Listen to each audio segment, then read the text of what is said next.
Chuva, neve, vento e sol, todos esses climas. Olá, meus amores! Hoje, na nossa aula de Geografia, nós iremos trabalhar o tema A ação humana altera a vegetação. Então, este tema é um tema bastante trabalhado durante todo o ano letivo.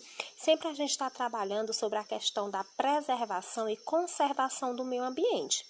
Então, hoje nós vamos continuar a estudar sobre esse conteúdo e vocês vão entender melhor quando foi e como houve estas modificações no meio ambiente e quem são os principais responsáveis. Então, a vegetação do Brasil, crianças, ela vem sendo alterada desde o início da colonização, quando os portugueses aqui chegaram para tomar posse das nossas terras. Então, as vegetações que mais sofreram com a devastação foram a Mata Atlântica e o Cerrado. Vamos observar aqui nos mapas a Mata Atlântica. No primeiro mapa, vocês podem observar como era a vegetação brasileira, mais precisamente da Mata Atlântica, no ano de 1500, que foi o ano do descobrimento do Brasil. E no segundo mapa, é a área de devastação da vegetação já nos dias atuais. Então, como vocês podem observar, grande parte, a maior parte da Mata Atlântica está sendo devastada. O que nos resta são apenas locais que foram preservados para que não haja totalmente a devastação. Então, ao analisar os mapas, você pôde perceber que a Mata Atlântica se estendia originalmente por uma grande região, que ficava ao longo do litoral brasileiro e avançava na região sudeste e também no sul, chegando a países vizinhos como a Argentina e o Paraguai. Mas atualmente, crianças, resta apenas uma pequena área coberta por esta mata. Então, a Mata Atlântica ela era localizada próxima à costa brasileira. E quando os primeiros colonizadores entraram aqui no Brasil, eles encontraram árvores enormes e também cipós, além de orquídeas e samambaias, e ficaram encantados com tanta diversidade de plantas e de animais. E daí então começaram as buscas das árvores nativas da nossa região. À medida que o Brasil foi sendo explorado pelos portugueses, que eram os colonizadores da época, as florestas foram sendo derrubadas. Então foram vários os motivos pelos quais eles derrubaram estas árvores. Eles começaram a fazer a devastação. A primeira árvore a ser retirada e também levada para fora do Brasil, como vocês já estudaram em outros conteúdos, foi o pau-brasil. Por que a primeira árvore a ser escolhida por eles foi o pau-brasil? Porque o pau-brasil tem sua madeira de cor avermelhada como uma brasa. Porém, dava muito trabalho para levá-la e sua venda gerava pouco lucro. Apesar de que a cor avermelhada servia para atingir tecidos luxuosos que eram utilizados para fazer roupa das princesas na época. Mas, por ser muito difícil transportar esta madeira para Portugal e o lucro ser pouco, eles foram esquecendo um pouco para o Brasil. Então, era necessário procurar novas formas de obter lucros maiores, com menos gastos. E então, eles encontraram uma nova forma que foi explorar a cana-de-açúcar, cultivar, melhor dizendo, a cana-de-açúcar e produzir o açúcar, que era um produto muito valioso na Europa naquela época. E os colonizadores portugueses que aqui chegaram decidiram então plantar a cana-de-açúcar, porque eles descobriram que o solo da nossa região era propício ao plantio.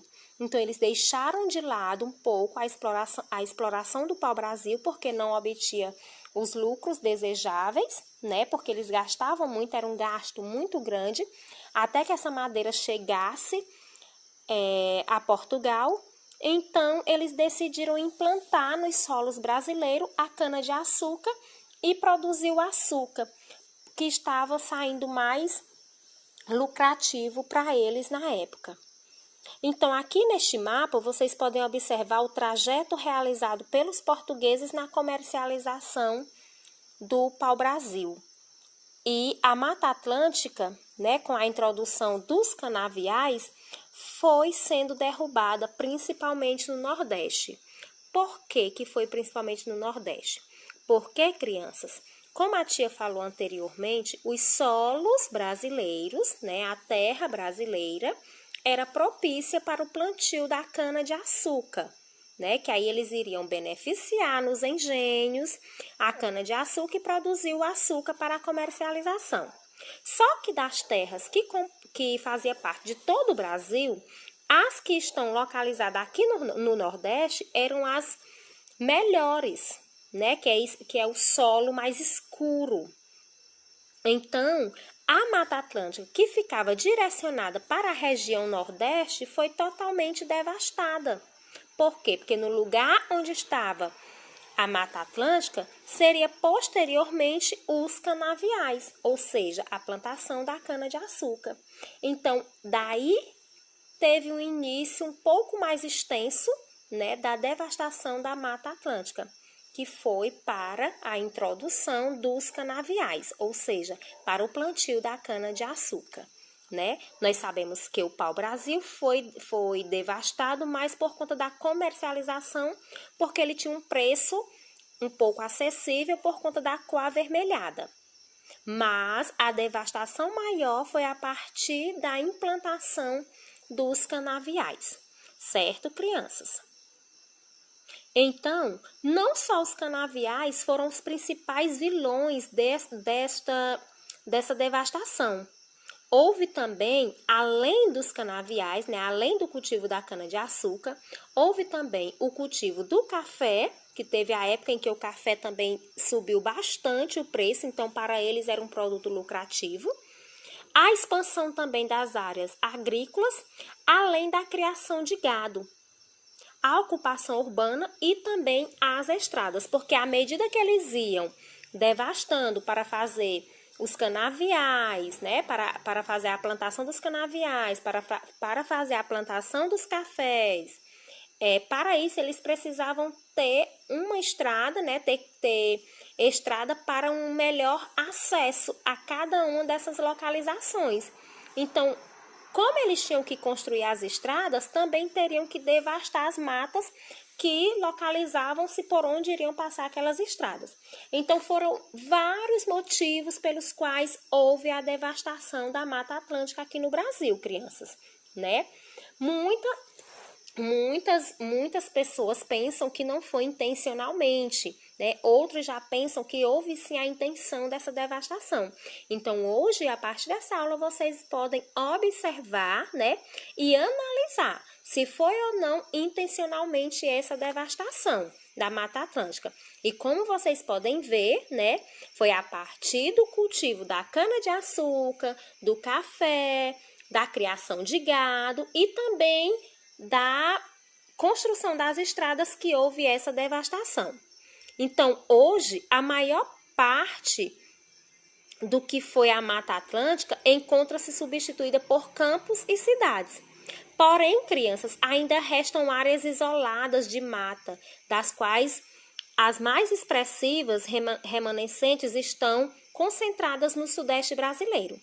Essa área de matas que restaram foram transformadas em parques e são protegidas por leis e por algumas organizações não governamentais, que são as ONGs. Então, como eu falei lá no início da nossa aula, existe sim ainda um pouco da Mata Atlântica, só que estão em reservas ambientais, justamente para preservar, para que não haja totalmente a devastação.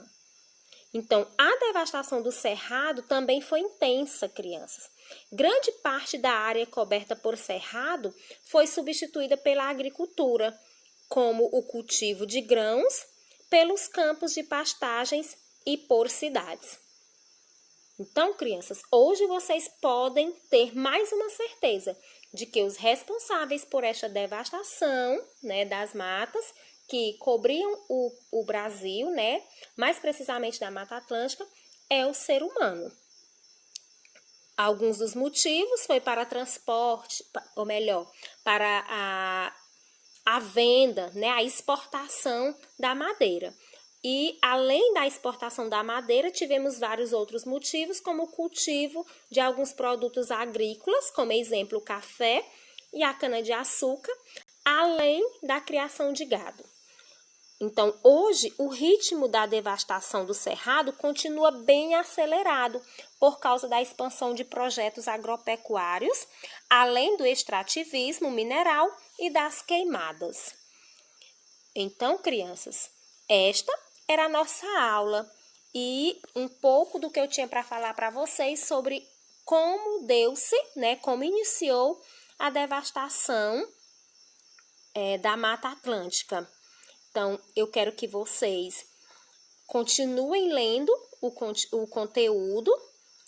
Qualquer dúvidas que surgirem, vocês podem estar me procurando, tá bom? Então, até a próxima aula e tchau, tchau. Vamos na água com as botas, as gotinhas no teto, faz pinguinhos engraçados.